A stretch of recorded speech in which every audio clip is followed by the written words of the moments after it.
Mind Mix, a sua agenda eletrônica. Havia um mendigo que gemia e pedia do lado de fora dos portões de um templo. O homem, cansado do seu destino, resolveu pedir por uma nova oportunidade em suas orações. Algum tempo depois, ele viu se aproximar uma suntuosa carruagem puxada por 4 lindos cavalos, que parou bem na frente dele. De dentro se estendeu uma mão com anéis de ouro riquíssimos. A voz perguntou para ele: "O que você tem para mim?" O mendigo, espantado e decepcionado, achando que a carruagem seria a oportunidade para lhe trazer fortuna, escondeu o seu desapontamento, abriu seu saquinho de pano em que havia algumas tâmaras, alguns damascos e um punhado de gergelim. Ele pegou um grão de gergelim e, com certa contrariedade, colocou na palma daquela rica mão, que se fechou, voltou para dentro da carruagem e foi embora.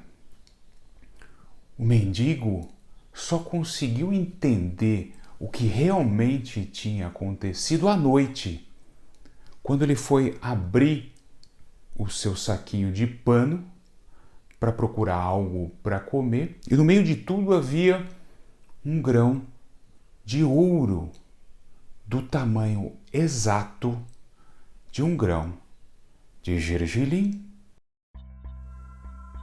Agora é o momento da nossa sintonia cerebral com o Dr. Leonardo Lourenço. Essa parábola eu aprendi com a querida Diana Beatriz de Oliveira, narradora profissional de história.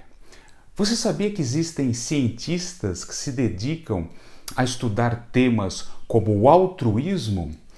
Pois bem, um estudo norte-americano de revisão publicado em 2005 trata da correlação desse assunto com a saúde física e mental. Esse trabalho aponta que atividades solidárias aumentam significativamente o grau de bem-estar e de satisfação com a própria vida dos praticantes.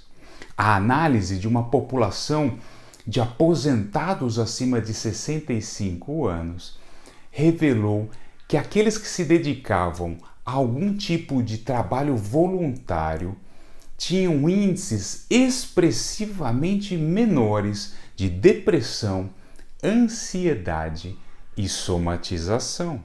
Ajudar o outro tem um impacto muito mais benéfico para a saúde do que receber ajuda. Comportamentos altruístas tendem a diminuir o risco de depressão em adolescentes. A solidariedade aumenta a nossa longevidade. Adultos envolvidos com trabalhos voluntários apresentam taxas de mortalidade até 63% menores do que aqueles que não o fazem. O altruísmo ajuda a desligar respostas anômalas, crônicas, exacerbadas da reação cerebral instintiva de lutar ou fugir. Compaixão e ajuda ao outro nos permitem diminuir o uso inadequado dessas respostas primitivas que estão por trás de uma série de emoções e sentimentos tóxicos. Isso possibilita a diminuição de hormônios ligados ao estresse e ao medo, como o cortisol e a noradrenalina. Parece existir um lastro biológico associado aos comportamentos altruístas, já que ele confere uma vantagem de sobrevivência aos grupos sociais. A ajuda mútua coletiva dentro do bando serve como uma ferramenta de seleção evolucionária em muitas espécies animais. Há duas ressalvas, porém. A solidariedade que realmente beneficia a nossa saúde é aquela que envolve a preocupação genuína com o bem-estar do outro, e não aquela em que há um certo grau de expectativa de retorno ou de recompensa para fazer isso. A segunda ressalva é que os indivíduos que se sentem muito sobrecarregados por ajudar os outros tendem a ter efeitos deletérios para a própria saúde. Muito obrigado pela atenção. Você ouviu? LMFAO. Britney Spears. Gym class hero. What's up, y'all? This is Nicki Minaj. Hey, this is Adam from Maroon 5. This is Katy Perry. It's Bruno Mars. And here's all the hits. What's up? This is Rihanna. This is CeeLo Green. Lady Gaga. Maroon 5. Point Mix. A sua agenda eletrônica.